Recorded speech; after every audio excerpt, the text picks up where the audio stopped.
బాపట్ల జిల్లా అద్దంకి పట్టణంలోని కార్మికులు కదం తొక్కారు. 139వ మేడే సందర్భంగా అద్దంకి సిఐటియు కమిటీ ఆధ్వర్యంలో కార్మిక దినోత్సవ వేడుకలను ఘనంగా నిర్వహించారు. ముందుగా సిఐటియు జెండాను నాయకులు తంగిరాల వెంకటేశ్వర్లు ఆవిష్కరించారు. అనంతరం ఆయన మాట్లాడుతూ ప్రపంచవ్యాప్తంగా కార్మికులు జరుపుకునే ఏకైక పండుగ మేడే అని అన్నారు. 1886లో అమెరికాలోని చికాగోలో జరిగిన కార్మిక పోరాటంలో 8 మంది కార్మికులు ప్రాణత్యాగం ఫలితంగా 8 గంటల పనిదినం అమల్లోకి వచ్చిందని అన్నారు. 8 గంటల పనిదినం అమల్లోకి వచ్చిన నేపథ్యంలో వారి ప్రాణత్యాగాలు గుర్తుగా ఈ మేడే వేడుకలు నిర్వహిస్తున్నట్లుగా ఆయన చెప్పారు. అలాగే కార్మిక చట్టాలను బీజేపీ కేంద్ర ప్రభుత్వం రద్దు చేసి కార్మికులకు వ్యతిరేకంగా లేబర్ కోడ్ బిల్లు పార్లమెంట్లో చట్టం చేసిందని దుయ్యబట్టారు. ఈ విధానాన్ని తీసుకురావడం తీవ్రంగా వ్యతిరేకిస్తున్నామని అన్నారు. అలాగే అద్దంకి పట్టణంలో పలు సంఘాలు మేడే వేడుకలు నిర్వహించడం అభినందనీయమని అన్నారు. ఈ కార్యక్రమంలో సిఐటియు అద్దంకి మండల నాయకులు Ravulapalli Koteswararao, Thota Venkateswarlu, municipal workers union నాయకులు భీష్మ, జిల్లా అధ్యక్షులు ఆదాం, ఇంజనీరింగ్ వర్కర్ నాయకులు, ఆటో వర్కర్స్ యూనియన్ నాయకులు తదితరులు పాల్గొన్నారు.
కాంగ్రెస్ పదండి ముందుకు.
అమలు చేసుకున్నటువంటి విధానం కోసం ప్రతి సంవత్సరం మే 1వ తారీఖున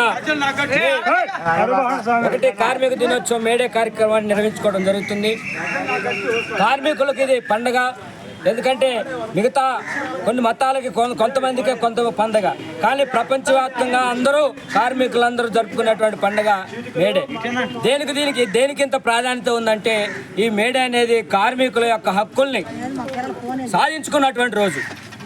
ప్రాణాలు తెగించి పోలీసులు కాల్పుల్లో ప్రాణాలు అర్పించి ఆ రక్తంలో నుంచి తీసినటువంటి ఎర్రగొడ్డే ఈరోజు ఎర్ర జెండా కార్మిక చిహ్నంగా ఈరోజు ప్రపంచవ్యాప్తంగా ఈ ఎర్ర జెండాని ఈరోజు కార్మిక చిహ్నంగా ఉపయోగించుకొని పోరాటాలని నడుపుతున్నటువంటి పరిస్థితి ఈరోజు ఉంది. అందుకని అమెరికాలో చికాగో నగరంలో 8 గంటల పని విధానం కోసం కార్మికులు జరిగినటువంటి పోరాటం విజయం సాధించినటువంటి రోజు ఈరోజు మేడే. అందుకని ఎంతోమంది ప్రాణత్యాగం చేసినటువంటి రోజు ఈ కార్మికులు 8 గంటల పని విధానం అప్పటి నుండి మొదలైంది. అప్పుడు దాకా అర్ధరాత్రులు అపరాత్రులు రోజు 24 గంటలు పనిచేసేటువంటి విధానం నుంచి ఈరోజు ఈ యొక్క 8 గంటల పని హక్కుగా ఈరోజు వచ్చింది. దానినే మన రాజ్యాంగంలో పొందుపరిచినటువంటి జరిగింది. అందుకని కార్మికులందరూ ఈరోజు ఈ పండుగ చేసుకున్నటువంటి పండగగా దీన్ని వినియోగించుకున్నటువంటి పరిస్థితి. కానీ నరేంద్ర మోడీ బీజేపీ అధికారంలోకి వచ్చిన తర్వాత కార్మికులకు ఉన్నటువంటి చట్టాలన్నింటినీ రద్దు చేసి 4 లేబర్ కోడ్ బిల్లులు అంటే కార్మికులకు ఉన్నటువంటి హక్కుల్ని హరించే విధంగా కార్మికులు సమ్మె చేసుకునే హక్కు లేదు, కార్మికులు యూనియన్ పెట్టుకునే హక్కు లేదు, కార్మికులు ఏదైతే హక్కులు లేకుండా యజమానుల కోసం పెత్తందారు పెట్టుబడిదారులకు ఉపయోగపడే విధంగా ఈరోజు కార్మిక చట్టాలను మార్చేసి లేబర్ కోడ్లు తీసుకొచ్చి కార్మికుల్ని నోరు నొక్కి వాళ్ళని ఇబ్బంది పెట్టేటువంటి పరిస్థితి, కార్మికులకు వ్యతిరేకమైనటువంటి ప్రభుత్వం ఈరోజు కేంద్రంలో బీజేపీ వ్యవహరిస్తూ ఉంది. దానికి వ్యతిరేకంగా ఈరోజు కార్మికులు మే 20వ తేదీన దేశవ్యాప్తంగా ఒకరోజు సమ్మె పిలిపించడం జరిగింది. ఈ సమ్మె దేశవ్యాప్తంగా కార్మికుల యొక్క తమ గళాన్ని వినిపిస్తారు.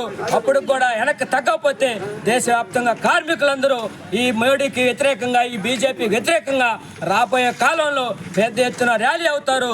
దానికి సిద్ధం కావాలని కార్మికులు కూడా తెలియజేస్తా ఉన్నాం. అందుకని ఈ దుర్మార్గమైనటువంటి వైఖరి, ఒక పక్క కార్మికులు సాలిన వేతనాలతో ఇబ్బంది పడతా ఉంటే అధిక ధరలు ఏ వస్తువు కొనాలన్నా అధిక ధరలు విపరీతంగా పెరిగిపోతున్నాయి. నిన్నగాక మొన్న గ్యాస్ సిలిండర్ మీద 50 రూపాయలు అదనంగా పెంచారు. పెట్రోల్ డీజిల్ ధరలు, నిత్యావసర వస్తువులు కొనలేక కార్మికులు ఇబ్బందులు పడతా ఉంటే కార్మికులకు రావాల్సినటువంటి కనీస వేతనం 26,000 రూపాయలు వేతనం ఏమంటే ఇవ్వకుండా, బడ్జెట్లో కేటాయించకుండా కార్మికులకు పట్టుకొట్టే విధంగా ఈరోజు కేంద్ర ప్రభుత్వం వ్యవహరిస్తూ ఉంది.